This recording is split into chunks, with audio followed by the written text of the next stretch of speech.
Oke guys, selamat datang kembali ke YouTube channel aku. Hari ini kita mau bikin video yang live aja ya. Aku udah capek, udah berapa bulan aku nggak bikin video sama sekali. Aku pengen bikin content creator, jadi content creator, but I don't know, apa hidup rasanya kayak sibuk banget. Terus habis itu aku juga selalu kayak delay ini itu karena takut hasilnya jelek dan lain-lain. Jadi aku udah fuck it, aku langsung buat aja video ini. Dan hari ini aku mau share progress aku gimana aku bikin software agency di Indo dan Taiwan. Ini kalian bisa lihat rambutku aja masih kacau kayak gini, pusing habis kerja. Anyway, jadi di awal tahun ini aku kan bikin salah satu vision board ini. Dan salah satu vision board ini aku mau buat agency yang namanya Round Bites. Jadi bulan Februari itu aku pergi ke Indo terus diriin PT karena waktu itu ada salah satu klien di Taiwan, di tempat dulu aku magang kerja itu, mereka mau kerja sama aku. But long story short, intinya project itu batal, sedangkan aku udah cari developer dan lain-lain untuk bikin company ini. Intinya kita nggak dapat project itu. Terus hari ini aku mau sharing, mungkin kita mulai dulu dari sebelumnya. Jadi untuk dirikan sebuah perusahaan atau PT, karena ini juga ada temanku yang tanya, dia itu pingin bikin sebuah digital marketing agency di Indo. Terus dia itu tanya, apa bedanya bikin PT sama apa bedanya bikin CV? And then kalau kalian cari di YouTube secara ya detail CV PT itu apa bagusnya dan lain-lain. Tapi untuk menghemat waktu kalian, karena aku sendiri juga nggak suka those kind of bullshit. Intinya kalau PT itu ada pemegang sahamnya dan harus 2 orang. Dan kalau kalian mau tarik duit, itu kalian nggak bisa semena-mena tarik duit. Kalian harus tarik duitnya dari pembagian dividen. Tapi kalau kalian pakai CV, kalian itu bisa semena-mena pakai duit. Dan kalau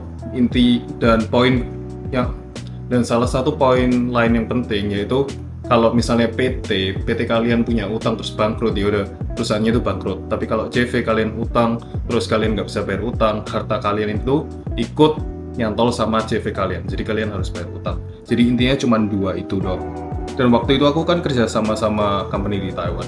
Jadi lebih aman kalau kita pakai PT, dan kedepannya kan juga siapa tahu ada kerjasama dengan perusahaan-perusahaan lebih besar, mereka lebih trust sama PT dibanding CV.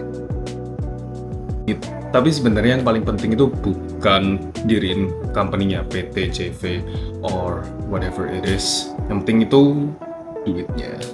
Jadi kalian mau punya PT, mau punya CV, yang penting ada klien, ada duit, ya udah bodo amat. And then kita masuk ke poin berikutnya. Waktu awal-awal mulai agency ini, aku kan juga struggle untuk dapetin klien. Aku juga kayak reach out ke sana ke sini, tapi nggak ada yang jawab. Ada juga yang kayak, oh ya, oke kita interested, tapi ternyata ya di ghosting. Tapi suatu hari aku itu bikin konten TikTok dan lumayan banyak viewsnya. Terus sampai suatu hari ada orang yang nge-reach out aku, totally random, namanya Steven. And then itu orang ngajak aku ketemuan di Taipei sini.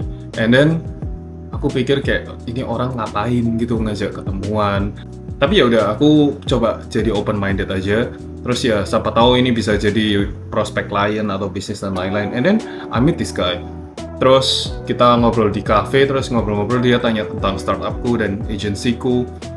Dan in the end, long story short, sekitar 2 minggu atau seminggu kemudian, dia tuh kerja di salah satu company dia, dan dia tuh ngenalin aku ke bosnya mereka. Jadi problem company mereka itu mereka real estate marketing agency, dan mereka itu butuh di bagian desain dan development software, website, dan lain-lain. Terus dulu itu mereka punya partner tapi udah nggak kerja sama lagi. And then di sini aku ngelihat peluang kalau aku bisa jadi partner mereka buat nge-provide kebutuhan-kebutuhan di desain dan teknologi mereka. Terus habis itu, untungnya aku memutuskan untuk ketemu sama orang random ini yang reach out ke aku. Coba aku nggak ketemu sama dia, ya aku nggak bakal kebuka jalan seperti ini. Jadi the point is kita harus kayak open minded dan jangan takut untuk ketemu sama stranger asal yang benar ya. Maksudnya enggak yang sketchy stuff. Dan in the end kayak mereka juga jadi klien kita dan sampai sekarang kita masih partnership dan kita masih kerjain project-project mereka. Buat running an agency itu banyak operation cost-nya khususnya di tools. Dan tools yang kita pakai di sini, ini kalian boleh catat juga kalau misalnya kalian mau bikin agency atau bahkan kerja individual punya tim kecil-kecilan doang, kalian juga boleh catat. Kita di sini pakai email sama semua, ya istilahnya emailnya itu kita pakai Google Workspace. Kenapa kita pakai Google Workspace meskipun kita bayar, tapi ada promo itu pakai satu seat itu $3 dan misalnya katakan 5 orang ya udah $15 cuma berapa ratus ribu. Cuman enaknya semua software yang lain itu kalian bisa pakai login with Google. Jadi tim kalian atau pegawai kalian itu kalian bisa kasihin account misalnya budi@roundbase.com. Nah itu dia bisa sign in with Google, terus ya kolaborasinya itu lebih gampang. Terus komunikasi kita pakai Slack gratis. Yang Slack-nya masih versi yang gratis karena juga nggak ada kebutuhan. Terus kita project managementnya kita pernah pakai ClickUp, kita pernah pakai Notion, kita pernah coba Monday.com, Jira dan lain-lain. Tapi so far menurutku yang paling bagus itu antara ClickUp sama Notion. ClickUp itu bagus aslinya, cuman sampai limit tertentu itu kalian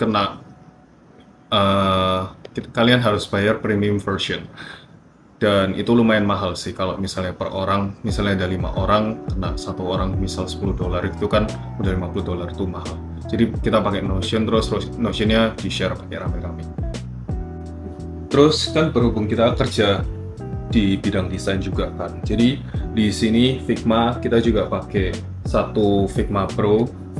Kalian tuh bisa bikin satu account, contohnya kayak software at company kalian.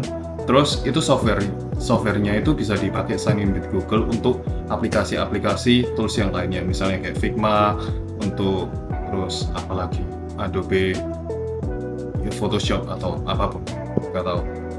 Dan itu kan bisa nge-reduce cost-nya, jadi semua orang bisa pakai akun yang software itu dong.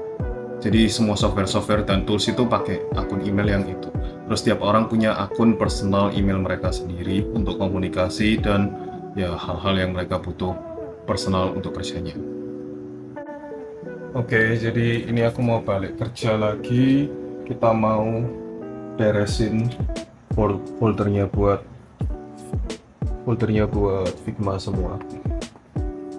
Karena kita baru aja beli yang Pro version, terus aku mau restructure semua filenya biar kita bisa kerjanya lebih organized.